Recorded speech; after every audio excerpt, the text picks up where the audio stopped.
On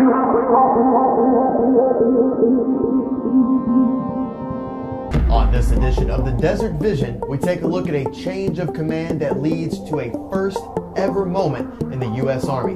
An update on how COVID-19 is affecting services at Camp Arifjan and how vets from the 994th MD VSS saved a four-legged life.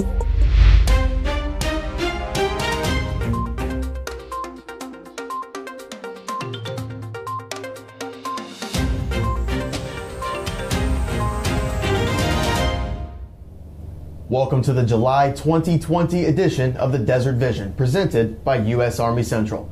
I'm Staff Sgt. David Graves. All of those stories and more coming up.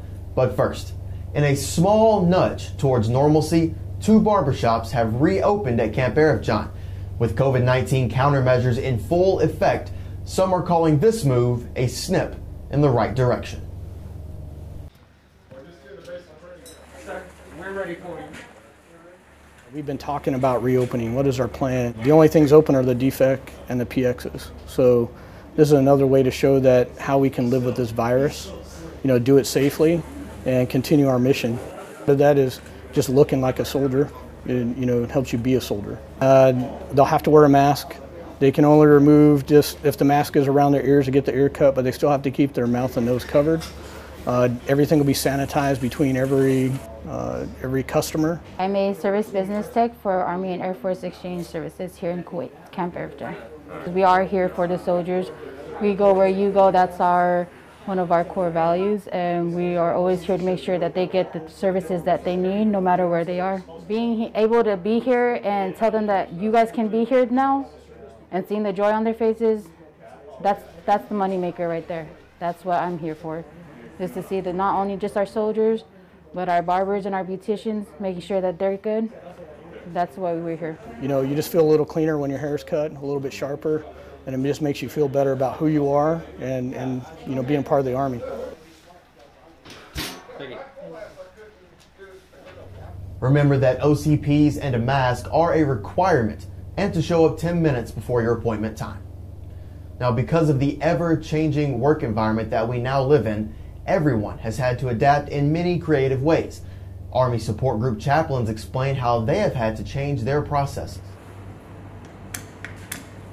In recent months, the pandemic that is COVID-19 has led to many restrictions, and one of these is the almost complete shutdown of chapel services. However, in Camp Arifjan, that has not stopped service members from attending in other ways.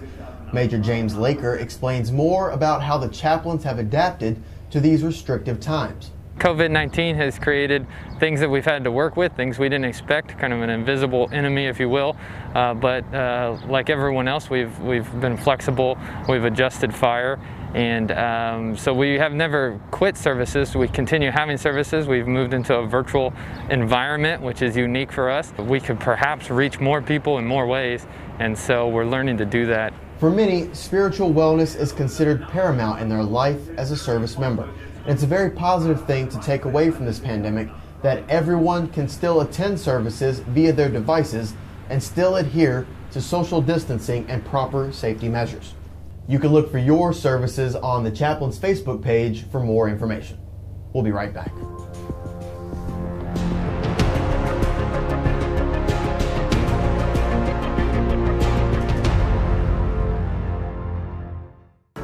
Social distancing is giving the people around you at least 6 feet of separation. As you visit businesses on base, you should see markers on the ground to remind you of what 6 feet looks like. There may not always be markers, and there may be times when people forget to social distance. If this happens, please politely remind them about the 6-foot rule. And always remember to mind your 6. Army customs carry on as the guidon is passed to new leadership at Area Support Group Kuwait Headquarters and Headquarters Command. Social distancing efforts were supported, but that sense of trust remains close in the air. We conducted the ceremony today to recognize the transition between myself and the incoming commander. I'm headed off to my next duty station, and the new commander's coming in to take over the reins and continue to lead the unit. Oh man, the best thing about being in ASG Kuwait, especially for as long as I was, 30 months, I was getting to work with well over 1,000 folks during my time here. That was by far the best part of the job. Captain Daniel Rabbit is absolutely the right man for this job. If I'd have been able to pick myself from all the possible candidates, he'd have been my choice. He is the right man. I'm coming over from the BSB up north in Camp Buehring. I was the intelligence officer up there. I'm coming down to take HHC command. Command opportunity is always welcome, and I'm looking forward to the opportunity. I mean, leaders are soldiers too, and we're always constantly learning on how to better our craft, and learning all the different command philosophies of all the different leaders that I've had just in this organization alone has really been eye-opening. I'm really going to build off of what Hamilton's already done. There's not much that needs to change, if anything, so I'm going to keep riding on his coattails until I see something that needs to happen differently. I think the number one thing that you can take away from a change of command is not much should change with the everyday operations of it. I'm trying to make this as seamless as possible. So everybody should just keep continuing on with the mission, and my presence here should be no different than Captain Hamilton being in the same position. Captain Rabbit is coming from Camp Buehring, where he served as an intelligence officer for the Brigade Support Battalion. With the month of July not having an official awareness topic for the military, we look to Independence Day as the big day this month. With COVID-19 stopping the big celebrations, we sent out Sergeant Jermaine Jackson to see what the holiday means to you. I'm Sergeant Jermaine Jackson here in Camp Arif John, Kuwait, and today we're going to ask soldiers what Independence Day means to them. Let's take a look. What does Independence Day mean to you?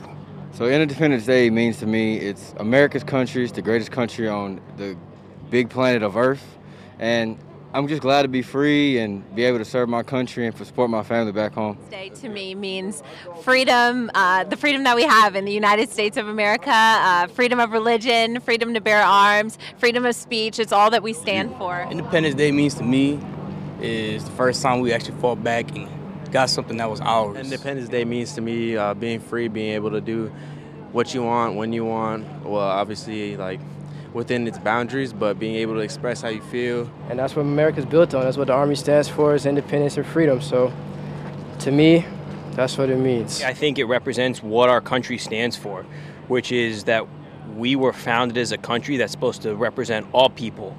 And although we haven't always been a perfect union, our values is that all people are created equally. And so that's what independence stands for, a celebration of the people that took tremendous risks to ensure that we all became equal and we continue to fight for a better union. July also holds National Korean War Veterans Armistice Day on the 27th and the Army Chaplain Corps anniversary on the 29th. We'll have more from USR Cent right after this.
It's okay to say, I'm not okay.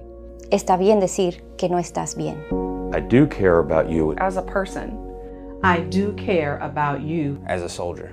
I do care about you as a civilian. I do care about you as a human. Don't deal with a problem alone. No, you are not bothering me. No, I'm not too busy. I have been there. I have fallen before. I'm here. Please, take my helping hand. Ven, agárrame la mano y coge mi ayuda. I'm here. Please take my helping hand. I'm here. I'm here. I'm here. I'm here. Please take my helping hand. I'm here. Please take my helping hand.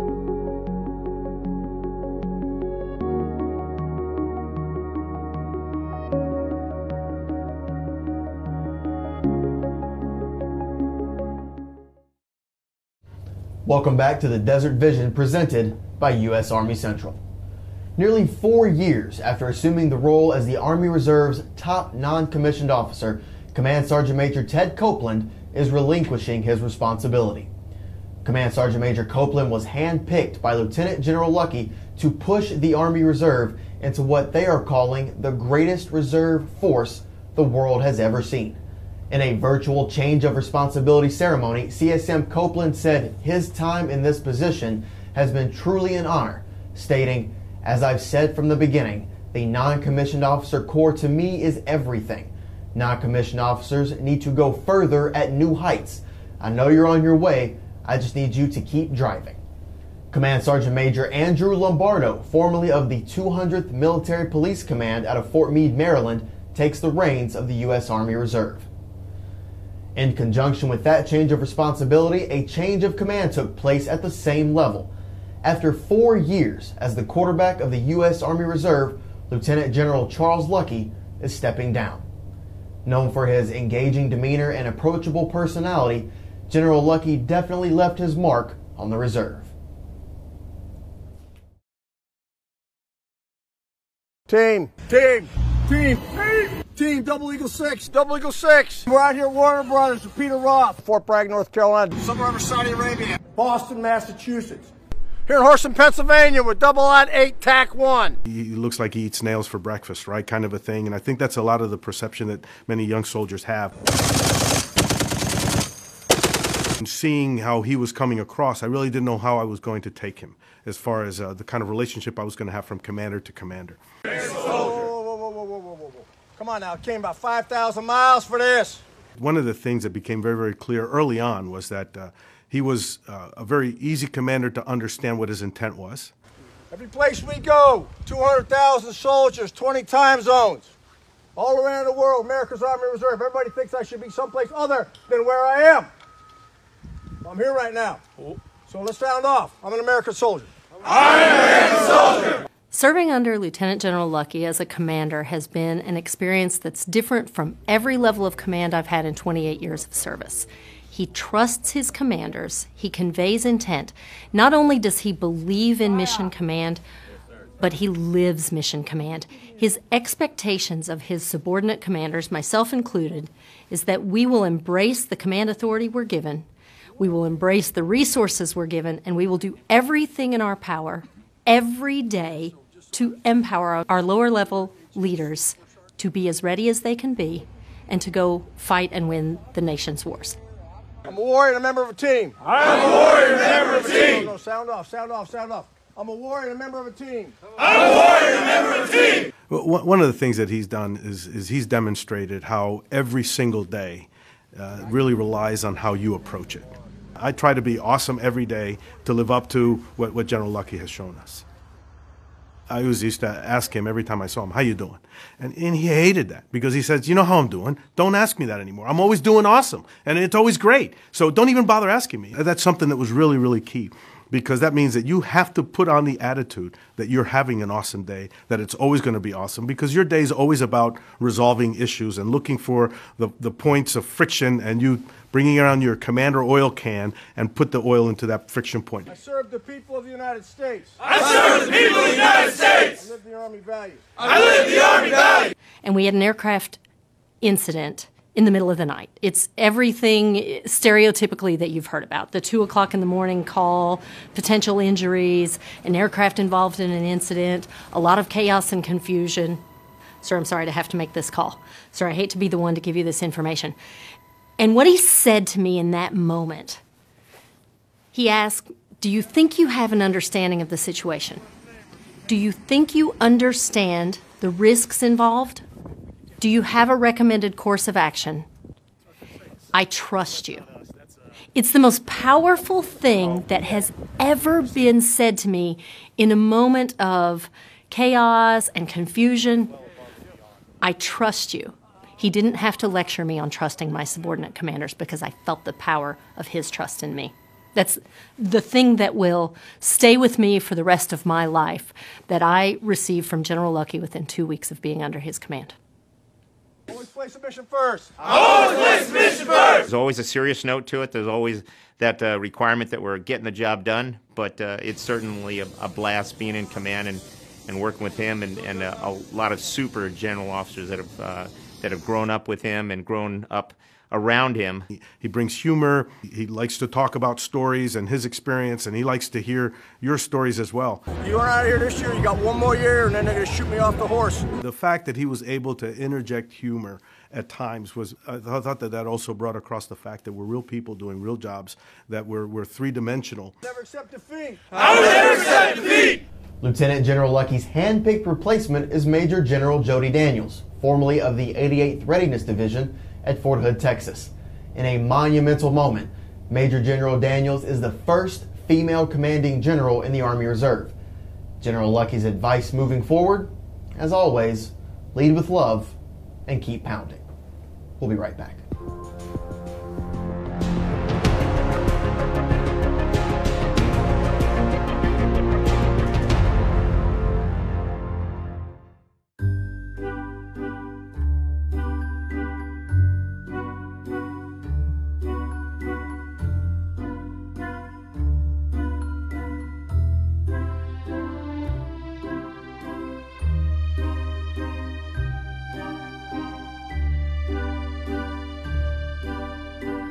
Americans love to vote, so request your absentee ballot at fvap.gov and send your most important vote back home. Recently, the Secretary of the Army, Ryan McCarthy, announced Project Inclusion, a holistic effort to intently listen to our soldiers, civilians, and family members, and to enact initiatives to promote diversity, equity, and inclusion. The first initiative of Project Inclusion is to remove the DA photo from all promotion boards beginning August 2020. Project Inclusion will also include future reviews and studies on masking names and gender for promotion consideration. The Army Equity and Inclusion Agency and the IG will conduct listening sessions visiting soldiers and civilians to better understand bias issues within our ranks. General Joseph Martin, the Vice Chief of Staff of the Army, said, "This is about leadership. Leaders have to set conditions for these discussions to happen and be productive. They've got to create an environment where a soldier feels safe. It's also an environment that's free of disbelief." Included in the project is an evaluation of the military justice system to determine if any racial disparity or bias exists in the investigation or court-martial process. Those evaluations are expected to be released to the public. When referring to a heat casualty, you don't necessarily think of a military working dog. Sergeant Luke Wilson takes us behind the scenes of this hero's rehab process here in Kuwait.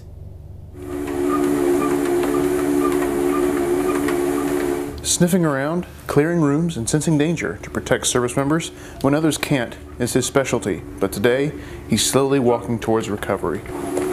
We're conducting training in the Middle East. Turns out he just wasn't feeling himself. His handler, Air Force Staff Sergeant Juan Reyes, with the 378th Expeditionary Security Forces Squadron, knew something wasn't right. So we went and temped him, and he ended up being at 109.9. It's pretty bad for them, so it's usually considered a heat casualty from there. We were lucky to identify it immediately. We were evacuated, or medevaced, and this is where the amazing vet team took care of him, and now we're doing physical therapy, trying to get him back up, back in the fight. Tech Sergeant Savoki, a Belgian Malinois military working dog, is starting his road to recovery at Camp Arif John's veterinary clinic. It's great to work on the military working dogs because we can do the best standard of care, so no test is too expensive to do, or we can utilize the human facility for CT scans, MRIs. We literally, anything that they need we can do. It has to start at very low intensity, and they also need to start less than 80 degrees, and outside here it's never less than 80 degrees anymore. It also keeps his walk consistent. And so it starts off just at a walk on a treadmill, no incline, over 15 minutes, and we're just making sure his temperature doesn't increase more than 2 degrees. Man and dog met a year ago and have been serving together since. So in a sense, it's a marriage at work, because regardless of what mood I'm in, whatever mood he's in, we have to work together to finish the mission at the end of the day. The couple leave for home to continue rehabilitation and for some well-deserved rest. Reporting for U.S. Army Central, I'm Army Sergeant Luke Wilson. We wish all the best to Tech Sergeant Savoki and Staff Sergeant Reyes as they fly home to Utah to continue rehabilitation. That's going to be it for us here at U.S. Army Central. For more photos and stories, check out our Facebook page at facebook.com/U.S. Army Central. From Camp Air of John Kuwait, I'm Staff Sergeant David Graves. Always forward.